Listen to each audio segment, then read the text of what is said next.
अगर आप वाकई किसी की मदद करना चाहते हैं तो सलाह नहीं, साथ दीजिए। सुनाता हूँ एक ऐसी कहानी जो हमें प्रेरित करती है एक दूसरे का साथ देने के लिए।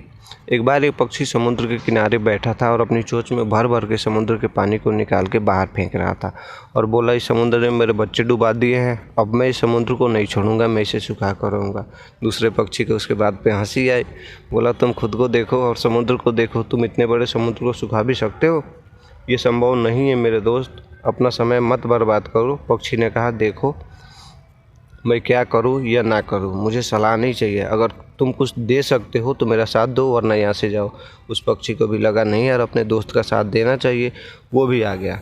वो भी अपने चोंच में भर भर के पानी निकालने लगा और बाहर फेंकने लगा। दोनों पक्षियों को देखकर कुछ और पक्षी आए और ऐसे करके हज़ारों पक्षी इकट्ठे हो गए। बस एक दूसरे से ये कह रहे थे कि सलाह नहीं, साथ दो, सलाह नहीं चाहिए, साथ चाहिए। अब ऐसे लग रहा था जैसे सारे ब्रह्मांड के पक्षी सब एक जगह इकट्ठे हो गए हैं और वो समुद्र को सुखाने में लग गए हैं। ऐसे में पक्षियों में जो सबसे श्रेष्ठ कहे जाते हैं भगवान विष्णु के वाहन गरुड़, उन्होंने सोचा मैं भी अपने पक्षी भाइयों का साथ दूंगा।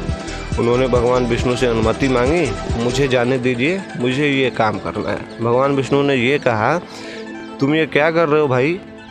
तुम लोगों को कुछ समझ में आता है? तुम लोगों से समुद्र सूखना तो है नहीं, तुम मत जाओ।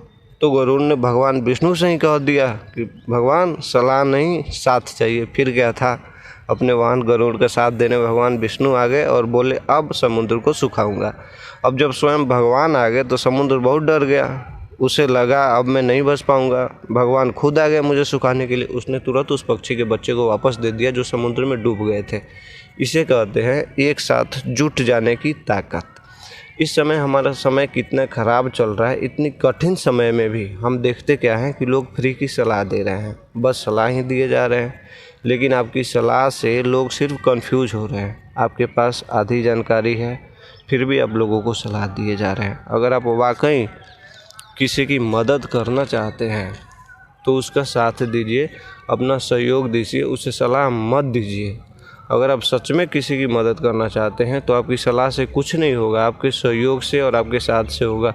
और कौन कहता है कि साथ देने के लिए मिलना जुलना या कांटेक्ट में आना ज़रूरी है? आप दूर रह कर भी जिस तरह से हो सके आप साथ दे सकते हैं। आज की जो सबसे बड़ी ज़रूरत है वो है एक दूसरे की साथ। यदि आप किसी व्यक्ति को जानते हैं या नहीं जानते हैं, जहाँ आप हैं वहाँ रहते हुए, वहाँ बैठे हुए कैसे उसका साथ दे सकते हैं, इस पे विचार करना ज़रूरी है। जब हम एक साथ होंगे